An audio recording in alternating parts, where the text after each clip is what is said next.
Can you hear me now? Can y'all hear me, Candy? I don't know why there was no sound. Is there sound now? Y'all let me know if you can hear me. I'll start again. I'm Dr. Alicia, and I'm looking at this. We're reading this book, How to Be Adult in Relationship. Yes, there's sound. Okay. 5 Keys to Mindful Loving by David Richo. And there wasn't any sound, but I'm here today to continue with our book club. I've been coming on every Sunday when I'm available and when I'm in town and I can have good sound and good internet. But we are finishing chapter 2 today of How to Be an Adult in Relationships. David Richo, he is a therapist, and he wrote a book, a really great book about healing. And we have been reading chapter 1. We're going to finish chapter 2 today. And if you want to go back and see the other videos about how to be an adult in relationships, other discussions that we've had, you can go to the show notes, and the show notes will will lead you, and there's links in there, and then you can be able to catch up with what we've been talking about. But I think that, today, if you're just joining me for the first time, you can still learn something for today. But I really do hope that you go back and look at some of those other videos, because there's some real good stuff in there. So we're finishing chapter 2. And I'm going to start here because there's many of you guys who have this book and been reading along with me. So we're at the bottom of page 72 of the paper copy. There's you can get it in Kindle, you can get the audiobook if you want, but for the paper copy, we're at the bottom of page 72, and we are going to finish chapter 2, and it is a really great read. So we're going to start. It's called The Heroic Journey. Okay. So the heroic journey of life is not a move from point A to point B, as in football, where the purpose is to go from the line of scrimmage to the goal, right? It's football season starting, so y'all know about that. It is a movement, rather, from point A to point A, right? To the thousandth power, as in baseball, where the purpose is to go from home with a point made from home to home. So think about life, not where you want to go from one end to the next end, but rather where you want to go around the bases, and you want to start off at home. You leave home, and that's the heroic journey, right? I don't know if you guys are familiar with Joseph Campbell. I love Joseph Campbell. Y'all need to get on some Joseph Campbell, because Joseph Campbell is the template for movies. Every single movie made, there's some reference to Joseph Campbell, and he referenced a lot of his work on Carl Jung. And Carl Jung is really good about the shadow side, the hero's journey, finding things, and being on this adventure of life. So what they're saying, the heroic journey that all of us go through. That's why we love movies, because we see ourselves in all of the characters in those movies. The protagonist is the person who goes on a quest and finds himself and then returns home, right?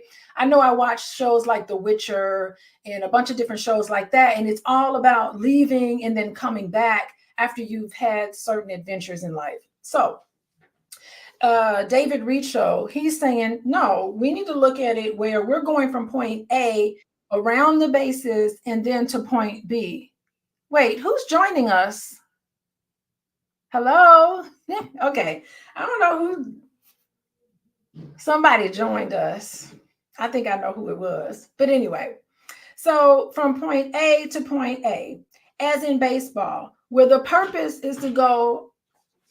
That was me. I was just checking your stream. You were checking my stream? Okay. The purpose is to go from home to home with a point made. That is something to show for the journey. You're distracting me. Why are you distracting? Hey, everybody. Yeah. I was just checking on you. Okay. But you're distracted. You're like. I know. You're kind of squirrely. Are you okay? Yeah, I was just checking on you. All right. Well, I appreciate you checking on me. Okay, yeah. But close the door. Okay, man. Okay. Bye-bye, sweetie. You are so... Oh, my God. Okay. Let me get back on track. He's been gone for a while. Oh my God. Hey, Kathy says hi. Anyway, Boy says hello to everybody. Okay. I lost my train of thought. Boyce is he's kind of, y'all don't know, he's really funny. Anyway, and he came in here, got me kind of hot. Anyway, yes, thank you, Vicky. I need to focus. Okay. The phases of heroic journey exactly matches those of intimate relationships. The hero leaves familiar surroundings, passes through a series of trials, and returns home with a spouse. Okay. Treasure, an amulet, healing power. There's something to be gained, right? When you come around and you come home. Relationships, likewise, begin by leaving the family, the familiar, passing through a series of conflicts. Conflicts. Y'all ready for conflict? How you supposed to learn and grow if you don't have some sort of conflict, right? It is a positive thing. We need to change our thinking about conflict, by the way. A series of conflicts in unknown territory and returning to one's full self, but this time within a committed partnership. Holidays are coming up, so we always come home for the holidays. We're making our bases around for many of us, and we say, wow, we're making our bases around, and we come home, and usually we're bringing a significant other with us. We're bringing someone with us, and then we say, here, we've accomplished all these things, right? For some of us, it's bringing someone to Thanksgiving dinner, right? Since childhood needs turn out to be the same needs we have in adult intimacy. Let me read that again. Since childhood's needs turn out to be the same exact needs we have in adult intimacy, the journey takes us back to where we began, but without the fear of loneliness that initially drove us to leave home. Were we told that being an adult means we still have childhood needs? I think the message we get a lot is that children have needs, but it's totally different from what adults need. I think some of the messages that we get is that to be an adult means you don't have needs anymore. You take care of your own needs. You don't need all of this that you had. You don't need affection and love and all of this stuff. Sometimes you are okay without it. We're told that we do not need to find a partner or a significant other, and that it's perfectly fine. So to be an adult means we just give up our childish needs. And we see needs that children have or want as childish, but really as an adult, we really want those same things. So this is what he's saying. He's saying that childhood needs turn out to be the same needs that we have in adulthood. Y'all think about that. I don't know, it's too many people. I don't think people would agree with that, but I definitely can see what he means. But without the fear of loneliness that initially drove us to leave home. I don't know. Again, I've been talking about movies, and my mind, as soon as I read this, I was thinking of that movie, The Wiz. Remember The Wiz? That movie, The Wiz, The Wizard of Oz, or the Black version, The Wiz, how Dorothy, she has to go. She has to leave home. Everything leading up to her being swept up, right, was that we have to have this sort of quest. And even I remember The Wiz, watching that movie The Wiz, she had never been south of 147th Street or something like that. Like she had never really left home, and she was fine, being in her comfort area. But she, of course, went on this journey and quest, which is really just herself, right? Finding herself. And it's funny because even in Dorothy, when you talk about The Wiz, and I love The Wiz, there's so many deep analysis you can do with The Wiz. But Isn't it interesting that she had the power to go home all along? Like from the beginning of the movie, she had those shoes and she carried the power within her, in her shoes, to go home that entire movie.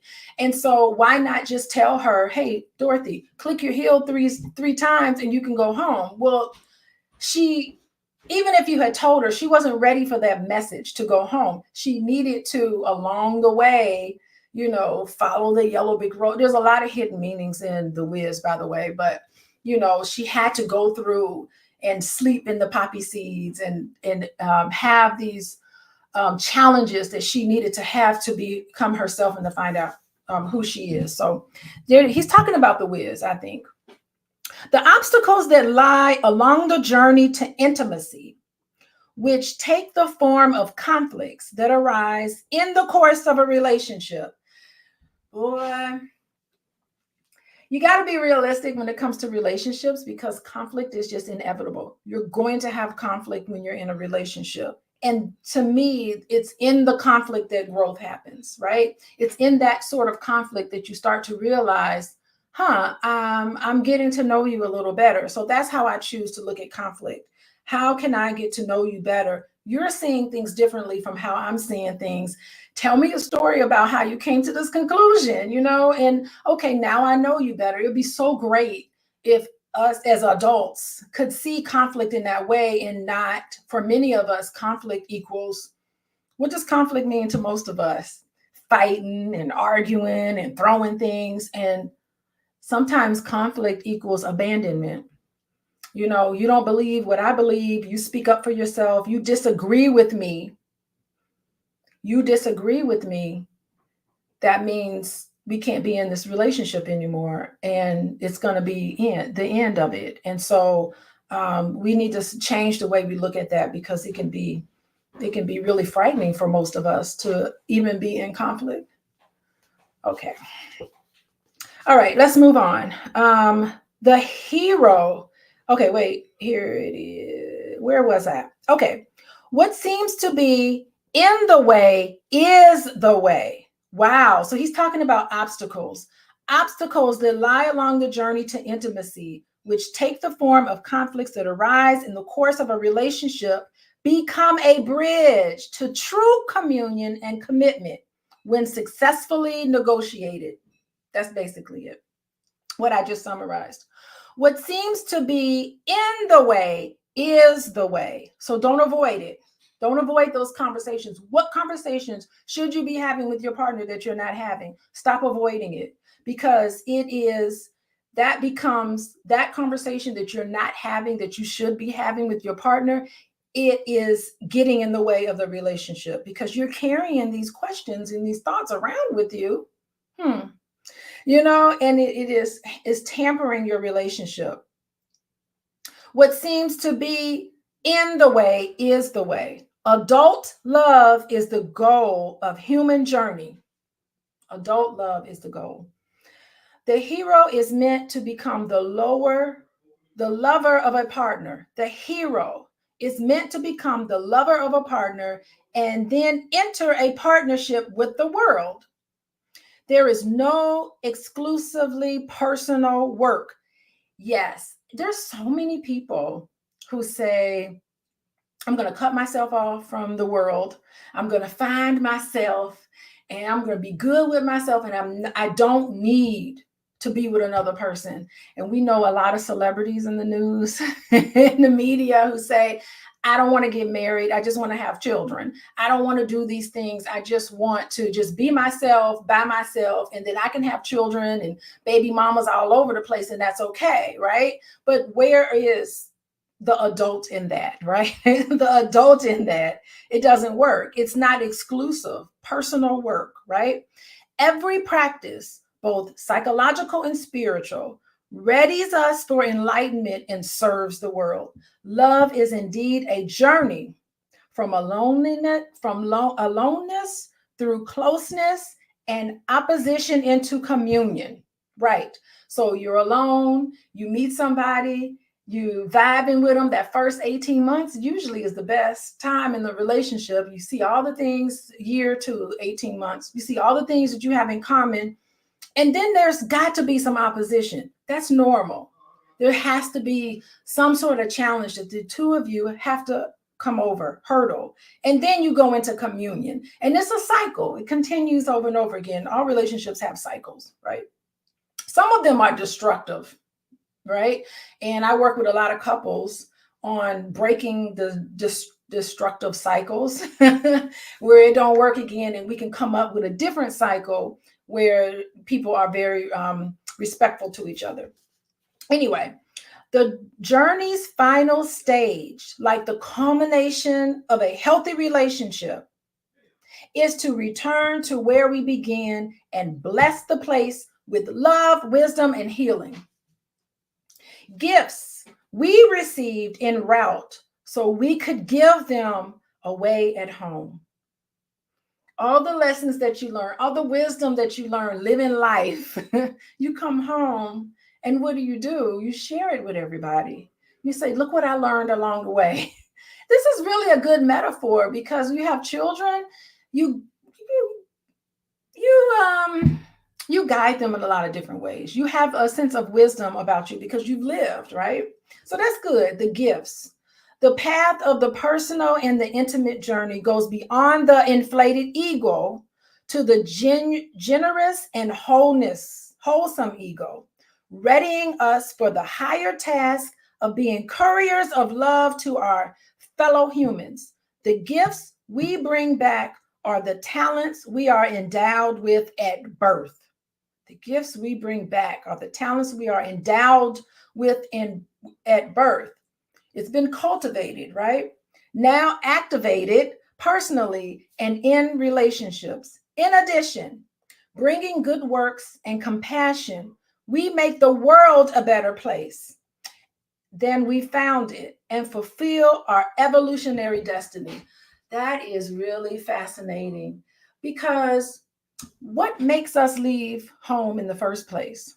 For many of us, it's called what? For a lot of us, what do we do when we leave home? What do we do? A lot of us are going through it now.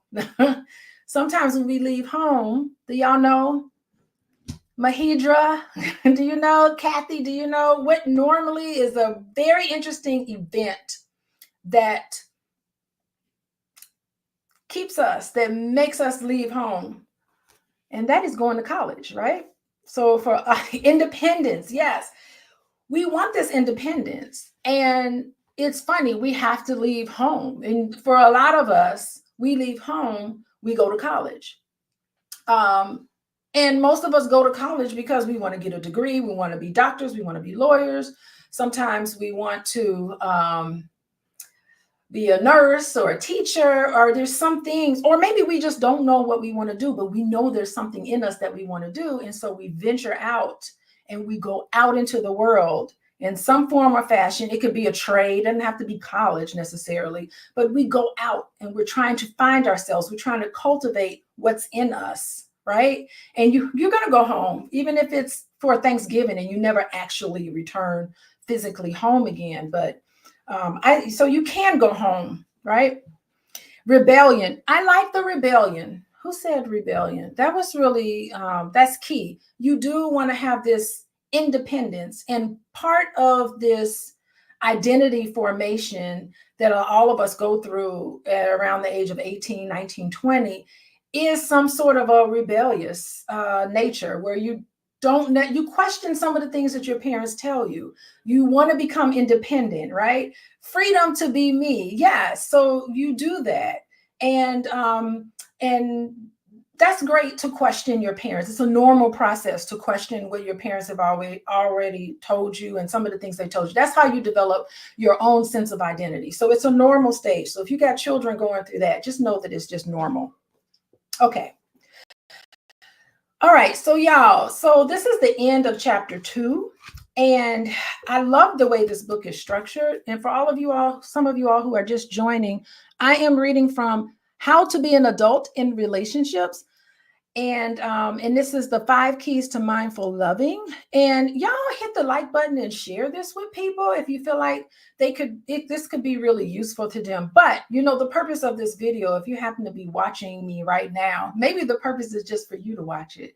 You don't have to share it with anybody, but if you feel like somebody might be interested in it, go ahead and share it with other people, because this is giving you not only theory, because we've been talking about theories and stuff, but at the end of every chapter, they give you practices, things that you can do in your life to help you become an adult in relationships. And sometimes we aren't an adult. Sometimes things happen and things get triggered in us, and then we end up acting real childish. And then when we come to again and we calm down after being upset, we're like, you know what, I didn't have to do all of that. So if you think back on this tells you how to live in a mindful way, right? So for you guys who've been following along, sometimes I think it's really helpful for you guys to keep a journal. I do keep a journal personally, but I don't write in it every day. Sometimes I write in it. All depends on what's going on with me, but I just have never been a journal writer. I've never been somebody who could write in my journal every day. So yeah, the name of the book is How to Be an Adult in Relationships. It's the 5 keys to mindful loving. It's by David Risho, and we're at the end of chapter 2. And I'm Dr. Alicia, and I'm also a therapist. David Risho, who wrote this book, is also a therapist like myself. And I just love when therapists write books because it's so insightful. I have over 20 years of practice experience as a licensed therapist. And the guy who wrote this book, he's got like over 40. So he's got twice as much experience, but you start to see things come up over and over again, and then you write a book about it. So we're at the page of 73 at the bottom, finishing up chapter 2. And I love how he puts this book together because he gives you practices. He is recommending that all of us keep a journal. And hats off to all of you guys who can write in your journal every day or every week. I typically write in my journal once a month or once every other month. Sometimes I go on spiritual retreats and I do a lot of meditating, and things come up for me and I write it down as needed. But I've never been the kind of person that will write in a journal every single day. But for those of you who do, get your journals out. And this is what he's saying you need to do. He's recommending that all of us check ourselves for safety. Check to see what is safe and what is not. So how do you do that, right? I'm talking about emotional safety as well as physical, but mostly emotional. Checking for safety with another person, because you can't trust everybody. Y'all know, right? You can't trust everybody you meet, but you can check yourself for safety with other people, particularly your significant other, right? Take whichever of the following questions strike a chord in you and write your responses in your journal. Can I chance being myself and let love happen with you? Think about that. You guys who are in relationships, doesn't even have to be a romantic relationship, but any sort of relationship you have with somebody. Checking for safety means asking yourself this question: can I chance myself? Can I chance being myself and let love happen with you? Can this relationship provide a zone of security where the submerged parts of me can surface? Do y'all know what submerged parts mean? To me, it means your shadow side, the things you're insecure about, the things that worry you. Can you be vulnerable with this other person and feel safe about it? So can this relationship provide a zone of security where the submerged parts of me can surface when things come up, right? Can this person provide security? Will I be held and cherished even if I show you all my worst traits and most unappealing feelings? Can you just be totally vulnerable with that person and mask without masking your insecurities, because we have insecurities and a lot of us mask them. We tend to just like pretend like they're not there and just ignore them. But when you're with your person, is that person able to receive you when you start talking about the things that are unappealing? I have feelings that are unappealing. I have thoughts that are unappealing, and be safe, right? Because you don't want to share these experiences with a significant other and then have them laugh at it or have them tell other people about it. Like, that's a big betrayal, right? And there's another betrayal that happens. What can happen? Y'all tell me. What's a big betrayal? Can y'all imagine? Has this ever happened to you guys? Where you're in a relationship with somebody and you're vulnerable with them and you tell them something that was really deep, a painful experience you had when you were a child or something. Have y'all ever done that? And what is the worst thing that person can do to you? Do y'all know? Kathy, who else is here? Rhonda. Have you guys, what happens? What happens when you let your hair down and you become vulnerable in a relationship? What can happen that can really sting? And I've seen this happen many times in relationships, and it is a very painful thing. Sometimes you're bringing it back. Ebony got it. You're vulnerable with, Ebony with the Egyptian symbol on there. Ebony got it right. You vulnerable with somebody, and then as soon as you have conflict with that person and they get mad at you, they bring it back up and throw it in your face. That's somebody you can't be vulnerable with. Don't ever do that in a relationship. Bring it back up. Thank you, Ebony, for that. Use it against you. Yes, they start using it against you. Don't do that. That is not being an adult. That's being childish. They do it too when they mad at you. Yes, when they get mad at you, they bring these things back up, and that is very, very painful. Don't ever do that to anybody. That's childish. In a fight, don't do that. That's childish. Okay, moving on. 74. Mirroring. We talked about mirroring 2 weeks ago. So if you look in the show notes, I think episode 2 is all about what mirroring means. So if you want to know what that means, go back to that episode. But what he's summarizing here is that in every phase of life, we see the influence of our earliest longings. Our work is not to renounce our childhood needs, so not to bury it, but to take them into account, work on them, and enlist our partner to help us do this if they're willing to do it. So not only is it sharing insecurities with your partner, but asking them to help you. I think that's so cool because most conflict comes from some sort of insecurity from childhood. You could say, suppose you have abandonment issues. For whatever reason, your mom or dad or whatever would abandon you, and it was painful to you. And you shared that with your partner, and you said, it's important to me when you get to your destination that you text me and let me know that you got there safely.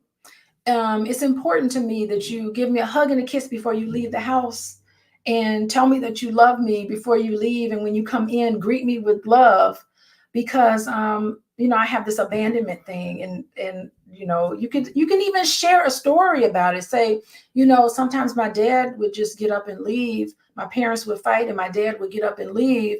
And I never knew when he was coming back. No one ever told me as a child, and I was really lonely. And so because of that, I'd love for you to be able to just tell me when you're leaving and give me a hug and a kiss. There's nothing wrong with you for asking that question. It's really healing, and having your partner understand the things that you need in a relationship. It's not going to hurt you to give your significant other a hug when they leave. You should be doing that anyway. That's the gold standard of good relationships. There should be some sort of exit and return ritual. But anyway, so that's something that you could share with your partner. Our goal is not to cut our parental ties, but to unite with a partner who can join us in our work. And as Shakespeare says in King Lear, who alone suffers the most, right? Who alone suffers the most. Yeah, you don't want to have things that you go through. You don't want to go through them by yourself. You want to have another person that will help you go through them.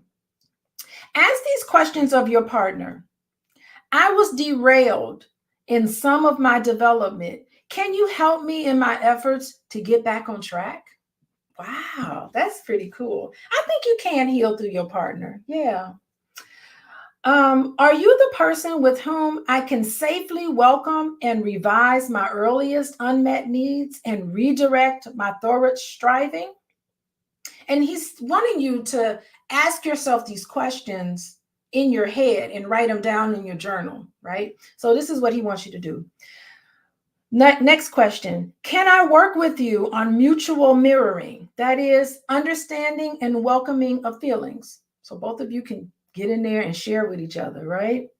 Do I sometimes trigger you into feeling something I couldn't bear to feel so that you can help me identify it and then hold it with me? These are good questions to ask your partner. You know, you don't have to ask it in this way, but you could ask them in some other form, right? Do you make me feel the things you wouldn't bear to feel? How can we challenge ourselves on all this and move past it? Which of my feelings do you mirror? Which of yours do I mirror? Which feelings do we fear in one another? Yeah, these are good, deep questions. Write them in your journal. Talk about them with your partner. That's a really good exercise. I may use that in my practice for homework assignments. I give homework to a lot of my couples that I work with. Have them sit down and share this with each other. Okay, moving on. So the first practice, he wants you to practice checking for safety with your significant other. The second practice is this mirroring. It's this being able to accept each other and to heal with each other. Okay, the third practice is adult seeking. Mature adults bring a modest expectation of need fulfillment to a partner. The mature adult brings a modest expectation of need fulfillment to a partner. Yes. So I think what he's saying here is that you can't expect your partner to fulfill all of your needs, right? You have to come into the relationship feeling somewhat whole yourself, right? So there's like a give and take there, right? They seek only about 25% of the adult dose of their need fulfillment from someone else. 100% is the child's dose. So with the other 75% coming from self, family, friends, career, hobby, religion, and even pets. Dogs are an expert at giving the 5 A's. That's interesting. I love animals. I don't feel the need for an animal right now, but I love pets. Pets are wonderful. Pets do a wonderful job with healing people, and they also do a great job, I think, with prison inmates, people who are in jail and prison. Pets do a wonderful job with bringing out the humanity in individuals where they've gone through things where the humanity has been taken away from them, and the healing power of caring for a pet has shown beautiful results, I think, in our prison system. I wish we did more of those in our prison to like rehabilitate individuals instead of making them into stronger criminals. But anyway, okay, I digress. Let's move on. In meditation, according to Shoyam Tumba Ringpe, 25% of our attention goes into technique, which is probably deep breathing. 25% goes into relaxing our body. 25% goes into self-befriending, so love of yourself. And another 25% into lively expectancy. That's positive thinking. So they're saying to be mindful when you're meditating. Part of meditation is the breathing technique, is relaxing your body, loving yourself, and positive expectations. You do those 4 things, and that is meditation. I like that. That's a good practice. Those 4 things, write that down in your journal. These 4 things you need to take on. He's saying an adult seeking behavior. He's saying you need to come into relationships already having the capacity of expecting positive things to happen, having the capacity to learn how to breathe deeply. It strengthens your vagus nerves. It just heals your body. Just enjoy breathing. That's heavy stuff to me. I don't know how y'all feel, but being able to breathe deeply is healing. That's meditation, breathing deeply.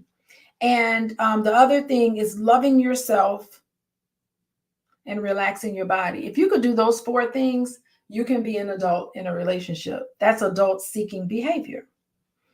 He uses the analogy of our experience in a movie theater. 75% of our attention is on the movie, the rest on popcorn, the person with us. The divided attention makes for a pleasurable experience. Not possible if all of our concentration is only on the movie. It is said that half of a loaf is better than none. Well, accepting a quarter of a loaf may be one of the secrets of a successful relationship. Yeah, that makes sense. It's like having the entire experience and sharing an experience with another person. That's the beauty of the whole experience. It's nothing like, I like going to the movies, but you go by yourself and you just like, I just remember thinking like, I'd like to have someone here that I can laugh with, that I can talk to, that can share this experience with me. I think it's really kind of cool that way. So sometimes you're thinking about popcorn, you're thinking about drinks, you're laughing, if it's a funny movie, laughing or crying or reacting to the movie in some sorts, and you have someone with you, a partner with you to share. So that's what he equates that to. That's really smart. Okay. So now pull your journals out. He wants you to respond to these questions in your journal or together with a partner. So if you're single, you can still respond to these questions in your journal if you're single. Question number 1. What are my sources of need fulfillment? And what percentage of my needs get fulfilled by each source? So he wants you to reflect upon what percentage of my needs get fulfilled by each source. So what are sources of need fulfillment? What are some things that you do in your life? I'm trying to answer it for myself. Well, I enjoy exercising. So I get up in the morning and I go exercise with my boot camp friends. And it fulfills a need for me because I connect with other people who are like me. They live in my neighborhood. Sometimes we know each other through work, or I know each other through school, or by my children. Parents know each other. So it's a nice social outlet. So it fulfills a need for me to interact with other people. And then we're having fun and we're exercising. It's really a good time. So I understand some needs that I have. So if I was writing it down, I'd be writing down exercising. I write down some of the stuff I do with students at my university, for need fulfillment that I have there. So anyway, next question. How do I react to the quip from some guy named Anton Chekhov? If you fear loneliness, don't get married. Interesting. Do I present an adult-sized needs for all of the 5 A's?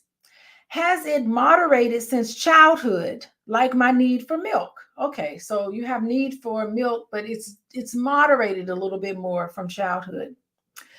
Can I receive a moderate adult dose of attention and be happy with it? Oh, are you some bottomless pit? I think what he's saying is that when I'm interacting with other people and I need attention, for instance, and they give me attention, is it like a bottomless pit? Like to some extent, there's enough, right? You've given enough attention. You don't need to keep asking for endless levels of attention. So I think he's saying there's a point where there's a moderate point where like enough is enough. I really don't need affection right now. This is not appropriate for you to hug me at this point, right? So sometimes there's a moderate need. Or do I have a gnawing sense that I did not get what was coming to me? Am I insisting on it now? Was I rejoicing on our wedding day when every cell in my body was poised to cry about what went on in early life? So are you in a relationship with someone and you have so much emptiness inside that there really is nothing that partner can do to make you feel better? You know, it's one thing to say, I have these abandonment needs. I really just need you to give me a hug and a kiss before you leave. That's not asking for too much. But to ask your partner to spend time with you all the time, like that's a little too much, right? So you need to be you need to make sense with what you're requesting your partner to do. I think I get what he's saying. So let's move on. So here, the next section, I'm on page 75 of How to Be an Adult in Relationship, The 5 Keys to Mindful Loving by David Risho. He is a therapist. I am a therapist. And he wrote this book, and me as a therapist reading this book and giving you my interpretation of this book, which I think is pretty profound. So the next section of this book talks about facing our options. How does the following chart fit your experiences? Which phrases describe you? And I love this because I was reading this earlier today and I kind of laughed because, you know, he's asking these questions that you need to think about. And depending on how you answer it, you can tell if it's coming from a place of hurt or if it's coming from a place of where you've been able to process your pain. So let's read the statements. The unmirrored inner child may either seek relationships that mirror and build trust. The unmirrored inner child. So let's put it in this way. The hurt child, or the child that's felt like their pain has processed, right? The hurt child, because all of us have some hurts from our childhood, right? But the question is, are we operating from that hurt, or are we operating from a place where we've been able to process some of the pain that we experience? And guess what? Everybody's experienced pain, right? But you don't have to suffer from it, okay? So here we go. Do you seek relationships that mirror and build trust, or do you seek relationships that fail and to mirror and break the trust? So what's happening in your relationships? Is trust being built, or is trust being broken? And are you seeking this? And honestly, I don't think anybody consciously, I don't know a single soul on this earth that consciously seeks a relationship that breaks trust. But that's interesting because some of us are so afraid that they won't even put themselves in a relationship because they know the trust is going to be broken. And I think that's interesting because it reminds me of that interview with Cam Newton about how he doesn't even get into a committed relationship. And I think this is probably why. He is a hurt little boy. Cam Newton is operating from unprocessed pain. Yeah. I believe that. He is operating from a place of hurt. Interesting. Okay. And it's not just him. I'm just using him as an example of why a lot of us fail to commit ourselves in a relationship. And he's been doing some interviews recently with a fellow, she's not a therapist, but she's really good at what she does. Her name is Dr. Bryant. And he's been doing a series of interviews with her. And she is really good at breaking it down, like what he's doing and the effect that it has on his children. But not once does she ever talk about his past. And I don't think she's a psychotherapist. It doesn't seem like she's more of a coach. And a coach, the difference between a coach and a psychotherapist, and I mean, it's fine. Those are the different. A coach is somebody that looks at where you are and where you're going in the future, where a therapist looks at the hurt child, right? So he's operating from a place of hurt, I'm almost certain. But anyway, here's the next one. Do you understand that trauma is a bridge? Or do you experience trauma only as an obstacle?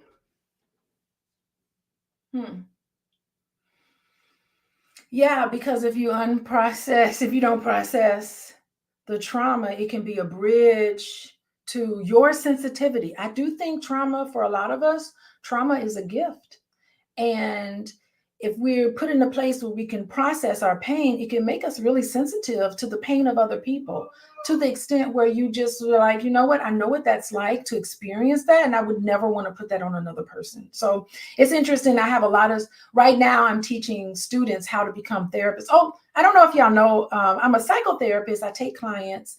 You can go to my website, coachingwithdralicia.com, but this is what I do part-time. My full-time job is a college professor. And in that position, I work in the master's program, and I train adults how to become therapists. And so right now they're going through, the students in my class are taking a practice class, and we're talking all about childhood pain. And there's a lot of things that are coming up for a lot of them. And it's confidential and stuff, but there's a lot of things coming up for them. And I'm telling them, like, you've got to deal with some of these things. If you're going to get into this line of work, it's so important for you to understand and how to process your pain, to help other people process their pain. So we're getting into a lot of this right now in my class, and everybody who takes my practice class. But anyway, so, for a lot of people, trauma can be a bridge. It could make you make you register, make you register to be a master's student and want to become a therapist. There's a lot of therapists who felt and dealt with a lot of things. They processed a lot of their pain, and it makes them very sensitive. So it's a gift, right? Or is it an obstacle? So we're talking about that now in this semester. Okay, moving on. Questions to ponder. Do you recover from the past and move beyond its pain, or repeat the past and cling to it? Yeah, it's an unconscious thing that a lot of us do to work out some of the painful experiences in our lives. Instead of dealing with those painful experiences, we just repeat it over and over again, when really what you need to do is stop, recognize that's what you're doing. And I do it a lot with my clients. And then we go back and say, wait a minute, where did this come from? And after a series of questions, we get down to what's really happening. And, we talk about how to recover from that pain, to move beyond it so you don't have to experience it again. And I really think that experiencing pain in your life is inevitable, but you definitely don't have to suffer from it. And so that's what I like to work with my clients about, stopping the suffering. You don't need to suffer from what happened to you, right? Okay, so another question to ponder. Do you risk what is different, or only do what is familiar? Yeah, I think that's a really good thing to ponder. I'm risk adverse, so maybe there's some trauma there for me, but I don't like to be too risky. I take some risks, but I don't like to be too risky. I like to take calculated risks. So I like to do what's familiar, like that is very comforting to me. So yeah, I mean, I kind of see that, but I can understand, like, it's so important to take a risk and to do some things that are familiar, that aren't familiar, things that surprise yourself, sometimes. The next one. Do you wish to transcend an experience or feel compelled to enact an experience, right? You want to be able to transcend, right? The last one is, do you expect success in relationships, or do you always expect failure every single time? That's something to ponder. I just don't want to talk about Cam Newton, because then it sounds like I'm bashing men or something. I don't want people to think that. But I think that's really interesting. I think that that is some of the fear of him and why he hasn't committed in a relationship. I think he's operating again as a hurt child because he's expecting failure. He said it. He said, my fear of getting divorced is stronger than my fear of being married. And so that's saying that not only do I trust marriage, and there's nothing wrong with marriage. Well, the issue with marriage is the people in the marriage, right? So he's saying there must be something wrong with me because I'm not the kind of person that could be married, and I'm afraid. I'm afraid that that marriage will end and it'll be divorce, right? So that tells me that he's operating from this hurt childhood. He's operating from pain because he's expecting failure. So he had a lot of failure in his life. And I'm not just saying that about him. We did another podcast on Fly Nubian Queen about another lady. I wrote her name down. Chavez, her name is Chavez. I've never heard of her. I don't know how these people become so famous online. I never know. Chody Chavez. Anyway, some lady online that talked about she's got 3 baby daddies and she's fine. She don't even get child support from them, and I can take care of them all by myself. Almost like I don't really need the father. I just have these kids with these rich people, and I'm not a gold digger because I don't want child support from them. I take care of them on my own. And I don't understand that, So she, of course, is expecting failure every time because she hasn't committed herself to anyone either. So it's not just men who feel this way. There are women who are acting out of pain. So anyway, I'm not a therapist to them. I'm just using them as an illustration on what happens to us when we don't process things. And clearly I'm not alone because David Risho feels the same way. So anyway, if you guys are just tuning in, we've been talking for about an hour and I'm talking about how to be an adult in relationships. It's the 5 keys to mindful loving with David Risho. The show notes, if you go to the show notes, you can go to all of my past videos, chapter 1, and then there's chapter 2 there. We're finishing chapter 2 today. And then next week, we're going to go into chapter 3. Okay.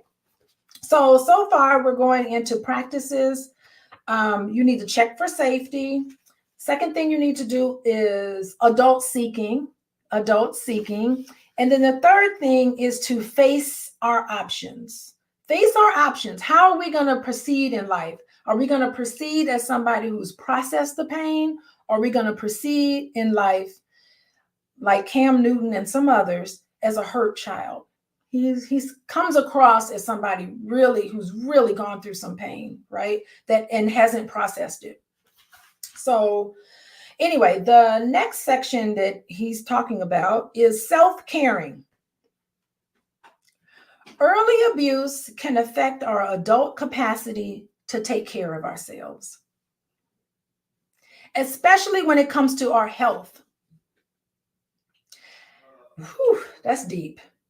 So sometimes we don't put our health ahead of everything else, right? We give and give and give, but we don't put ourselves first. We don't care for ourselves, particularly when it comes to our health. And I think mental health and physical health, those go hand in hand. How do you take in warnings about life-threatening behavior? Reading the warning label on the cigarette pack may lead us to stop smoking. In this case, the warning is received in an adult way. So when you receive warning in an adult way, you take care of yourself. You heed the warning, right? But the warning can also fall flat in the deep depth, I don't care, of the despairing inner child who has found yet another way to die. Answer this question in your journal. Where am I on the spectrum? Ooh. How many of you guys do things you know you shouldn't be doing? How many of you all neglect your health? And where are you on this spectrum of neglecting your health or taking it seriously? Interesting.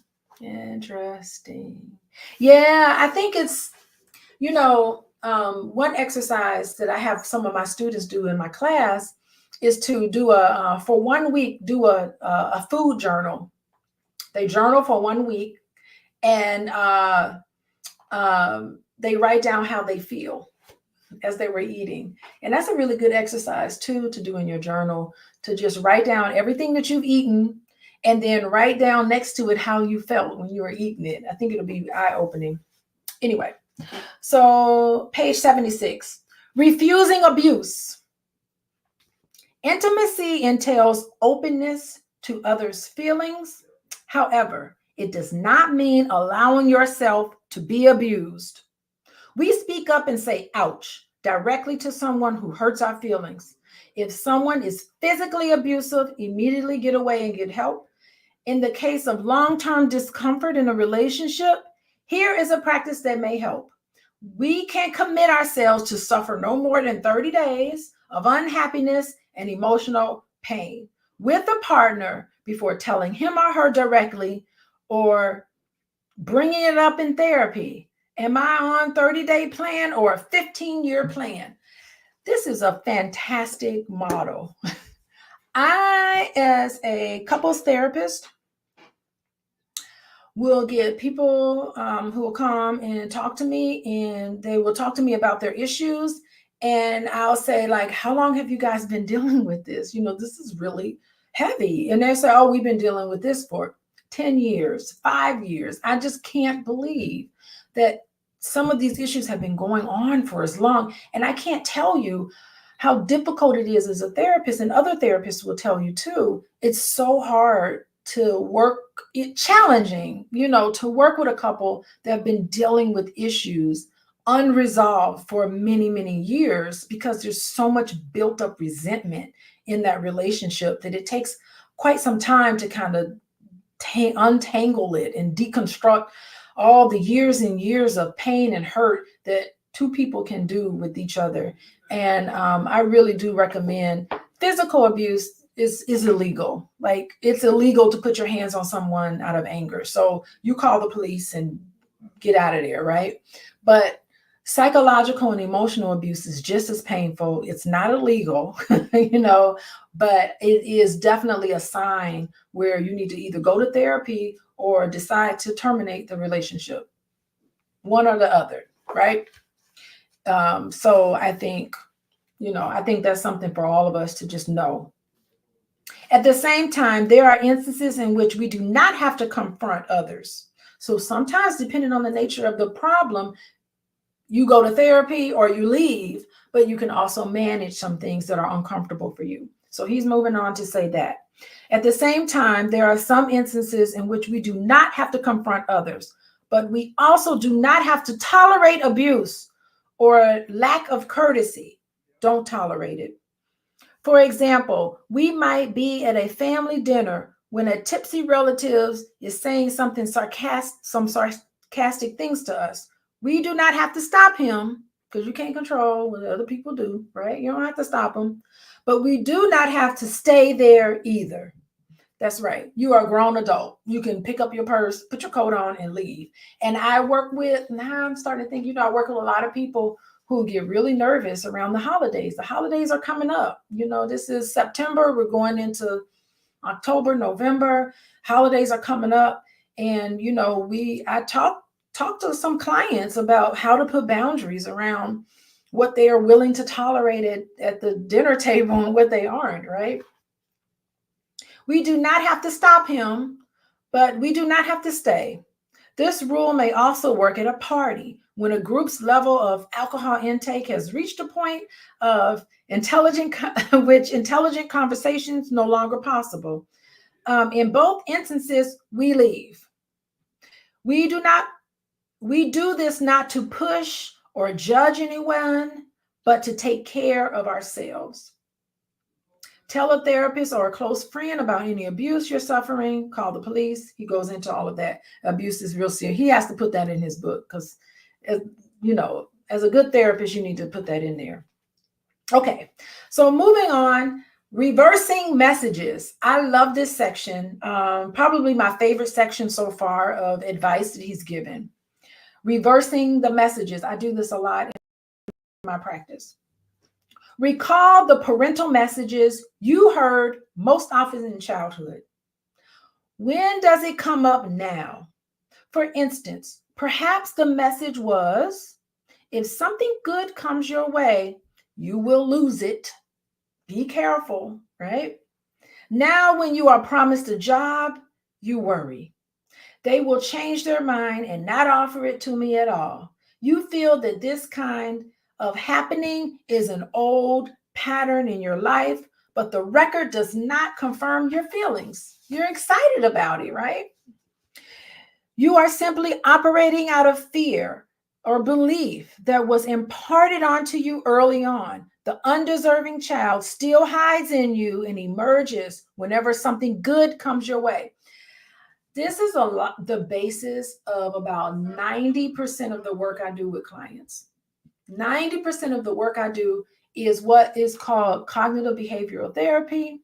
And with cognitive behavioral therapy, we talk about feelings, we talk about thoughts, and we talk about behavior. And we try to figure out, okay, where did those thoughts come from? Who told you this? Who told you all of these things would happen? And then we start getting back into origin work. And then what do you do about it and how do you feel about it, right?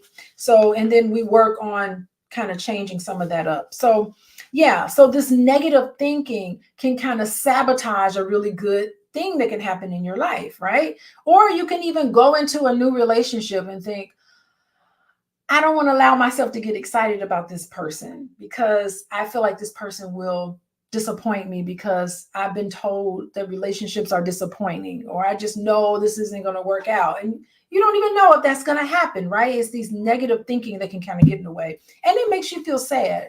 Negative thinking will make you feel very sad, right? So connecting feelings to thoughts is very important. Yes, Dennis. Are you a therapist, Dennis? CBT and DBT. Yeah, DBT is really helpful for people with those special kind of personality things going on. But yes, Dennis, you must be a therapist, or you must be on the receiving end of CBT, but it's really helpful. The fear you feel now can be reconfigured as a call for your attention from that child. Welcome him, hold him, reassuring him that he is not powerless anymore. You can handle his losses and rejoice in the gains. You may say to that little child, the adult, I am here for the child in me. The adult I is here for the child in me. I know how you still feel those fears, but I'm with you now. I have many resources. You can rely on my protection. I will simply sit with you, feel in a mindful way. This metaphor, this metaphorical active imagination technique ends the child's sense of being undeserving, and increases his trust in himself. Yes, I do this a lot in my practice. It's sometimes I do the empty chair technique. Y'all ever heard of this? Sometimes I'll do like the empty chair technique where you can have an imaginary conversation with even the inner child or with the person that hurt you, and you can get a wise boy. Y'all hear that? He's so noisy. You can have a conversation with that imaginary person in that chair, and it's very transformative. So I use a lot of these techniques in my practice. Okay. Most of us have internalized many messages by which we judge and insult ourselves. We put ourselves down. If we grew up in a household where sometimes we put ourselves down, we grow up in an atmosphere where at times we were put down by our parents or relatives. Sometimes we can internalize that and start putting ourselves down. Yes. Okay, Kathy loves the empty chair. Yeah, the empty chair is a really awesome sort of technique. Very it's a breakthrough moment a lot of the times. So anyway, we internalize some of these negative messages and we judge ourselves and insult ourselves sometimes, self-defeating messages in our head. But when we notice a censorious, self-debasing voice within, we don't have to submit to it. You don't have to submit to it. That self-talk that you have in your head, right? When it starts to become negative, you don't have to submit. You can say, wait a minute. We can focus on it as an assault by our inner enemy who is caught in a habit of self-defeat. Hi. We can patiently redirect the judgmental voice, converting it to a new and vocular voice, one with feisty compassion for our frightened inner child, one that speaks kindly to us, one that responds to us with attention, acceptance, appreciation, and affection, and allows for error. This is how we self-soothe and keep from giving up on ourselves. The loving voice of the inner ally accepts us as we are, and we feel stronger and more lovable. A new adult driving force is at work when we work on ourselves in ways like this. Our new inner voice is not to be construed as a soliloquy. It is being listened to by the enlightened companions of grace who assist us on the path. We are not alone in our practices. Love is all around us. And, I think that last part is probably the number one goal that I have for all of my clients. Everybody I work with, that's the goal that I have. To know that you are okay. You don't have to try to be perfect because you already are perfect, And I just wish, my wish going into every session that I have with couples and individuals and families is that I want everybody to accept everyone and to love each other. I mean, I really do feel that way. And, you got to kind of meditate to some of that. And there's a song. Oh my God. Okay. So y'all, there's a song I love called Love Surrounds Us. Love Surrounds You. Y'all write this song down. Y'all gotta, okay. There's a song that I meditate to. And I want y'all to download this song. It's called Love Surrounds Us. Love Surrounds You. And it's by Bird Tribe. So look up this song by Bird Tribe. And the name of the song is Love Surrounds You. Listen to that song, y'all. That is really the key. That's the key to all of this, that love surrounds you. And I listen to it all the time. Probably, I don't listen to it every day because that would be a little too much. But I think probably once a week I play that song. So you may want to think about playing that. And I think it just, whenever I feel really nervous, and I have feelings, right? Whenever I find myself stressed out or nervous, I will play that song and it just really helps me. So it might help you too. Okay, moving on. We are all lovable because there is an enduring wholeness in us. Our Buddha nature, a capacity to love that remains uncompromised no matter what has happened to us in life. This basic goodness is the core of our being. Yes, I do want, again, that's another goal that I want all of my clients to know, is that there is, and all of you guys who are watching, there is a basic goodness that is the core to each and every one of us. There is a basic goodness. Even the narcissist, I know we like to name people and call them narcissists. Even the narcissists have a core of them that's good. It's just been hidden because they are individuals who are narcissistic or have tendencies or toxic traits. They're in pain too, right? So there is a goodness that's in them. And if they went through and healed some of their pain, I think they could learn to interact with individuals better. I honestly believe that. It does not have to be conjured by effort, but is a grace given to all of us, abiding intrinsically in human nature. We access the gift dimension, grace, when we look with friendliness upon ourselves. Yeah, I think that's a great sentence there. The bottom of page 77. Y'all read that. That's really beautiful. Okay, moving along. Our ego defenses arose in reaction to unfriendliness toward us from others. Thus, they originated from a frustrated longing for love. Longing for love. That is why our puffy ego deserves compassion, not insult. Yeah. It's extremely rare that the narcissist gets help.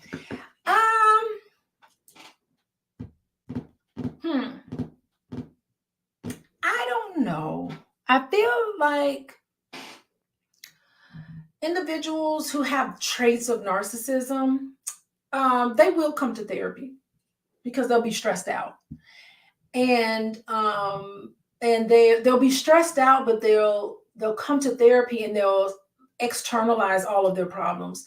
So what typically they say is that I'm having an issue with my wife, I'm having an issue with my children, I'm having an issue with my boss, I'm having an issue with, so they really will come to therapy because they're having an issue with all these people, right? That's usually their presenting problem. Like, all these people are bothering me and I need help dealing with it, so they can show up in that way.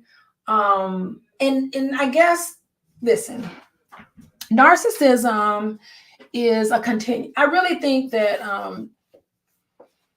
because we've used the word narcissism so much in popular culture, I have the feeling that probably the DSM will probably rethink narcissism because it's used so often in our culture.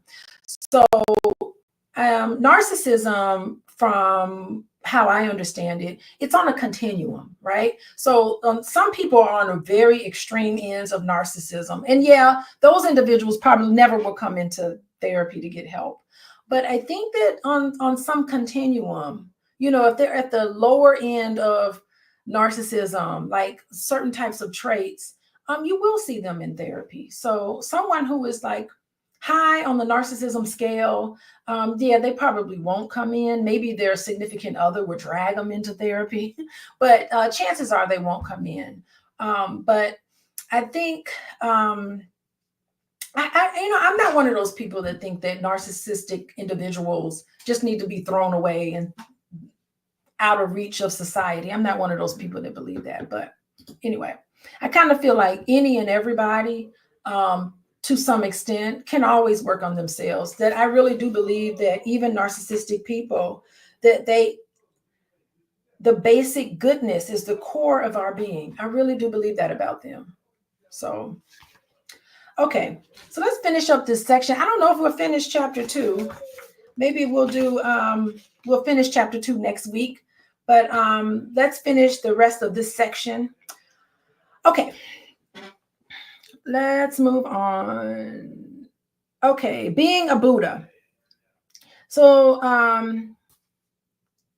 we can choose compassion for ourselves, be a Buddha to ourselves. Narcissistic people can do that. People with toxic traits, they can do that with even them, right?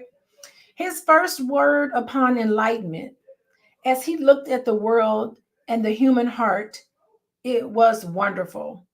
Or we can campaign against ourselves, be the critic who nails into our hearts a wanted poster about our misdemeanors. Imagine yourself a missionary when you hear a critical voice inside. You know what? I think that is the best use of the word missionary I've ever heard in my life, right? Imagine yourself a missionary when you hear a critical voice inside. I think that's the whole point of missionary work. Not to be a missionary and practice God's teaching across the world. I know there's some thinking that says True missionary work is getting on an airplane, going to Africa or Asia or even Polynesian countries and preach the word of the Lord to everybody. I really don't think that's helpful missionary work. I think the best missionary work that any of us, all of us can do, if everybody did this, imagine yourself a missionary when you hear a critical voice inside. That's the true missionary work to me. Because you can only save yourself. You can't save anything or anybody outside of yourself. Even as a therapist, I know going into this work that I cannot save anybody. I can help them. I can work with them. I can talk to them. I can help couples talk to each other. I can assist people, but the work has to be done by all of us. We all have to take ownership of the work we need to do ourselves. I can show you how to become a missionary, but you have to do it when you hear the critical voice inside. Gently, but indefatigably work to convert your inner critic to the compassionate way of the Buddha. And that's what missionary work is. It has nothing to do with you getting on an airplane and going halfway across the country to try to talk the Lord into people. It's about talking the Lord into yourself by getting rid of the evil within yourself, which is negative thinking. I don't know. That's my interpretation of the Bible. Then, when next he speaks, the inner critic will be a fellow practitioner of mindfulness and loving kindness. Finally, when the desperados of the neurotic ego, what is that? Fear, grasping, expectation, judgment, control, attachment, and so forth, threatens our psychic domain. It is time for mindfulness. Mindfulness. Part of that mindfulness is who told you those negative things? Who implanted those negative thoughts in your head? Who told you that over and over again where you start to believe it? And how can you minister, be a pastor to yourself? Not nobody out there. You need to be the pastor to the flock, the sheep, the pastor of the sheep. And the sheep is nothing but your thoughts, right? You need to pastor in positive thinking and get rid of and confront all of the negative thinking. And to me, that is the purpose of what missionary work is. Sit quietly or walk slowly as you contemplate each stressful assault and let go of it with a label such as just a thought or with affirmation. Give yourself affirmation. I let go of control in this predicament and let the chips fall where they may. Because why? Because it always turns out the way it's supposed to. You can't control it anyway. You can't control how things happen, but you can control your thought about it. So yes, I agree with this. Let the chips fall where they may. I say that a lot in my day-to-day work. I say, hey, I'm doing this, and whatever happens, so be it. Let the chips fall where they may. I say that quite a bit. Then expand your personal concern into universal loving kindness, that is, mature love. May all beings let go of whatever stands in the way of happiness. This is how we move on from ego love to eco love. That's interesting. Okay, well, we're not finishing chapter 2. I think I'll be back next week on next Sunday, and we're going to finish the last 2 pages of chapter 2. It's been an hour and a half. So anyway, we're going to finish chapter 2, but chapter 3 is about finding a partner. Y'all ready for that? So single people, all the single people, come in for chapter 3 because we're going to talk about how to find a partner. But here, I mean, chapter 1 and 2 is really how to get ready to find a partner. But by the time you get to chapter 2, you're ready to be seeking out a partner. So what I'd like for all of you all to do before next week, you got a couple of hours of videos where I go through this book. I think I do a pretty good job interpreting what I think David Risho is thinking. But get this book, read along with it. I got lots of notes in here. And then you could look at the show notes and you can go back and get chapter 1, part of chapter 1, and then the rest of chapter 2. Get up to date because we're going to finish chapter 2 next week. And then we're going to start on chapter 3. All y'all single ladies and men, we're going to talk about how to find a partner. I can't wait to get into that. So we're going to finish chapter 2 next week. Thank you, everybody, for joining me. I will see you next week. If you want to reach out to me and you want to work with me, you can go to Coaching with Dr. Alicia. I take individuals and couples, and we'll set up a consultation. We'll talk about how we can work together. So thank you, everybody. Thank you, Deborah. Thank you, Kathy. Thank you. Who else? Thank you, Deborah. Cocaine. What is this? Cocaine on the wood grain. Okay. I love that name. Y'all got some great names here. Dennis, thank you. Thank you all for joining. I'll see y'all next week. Bye-bye.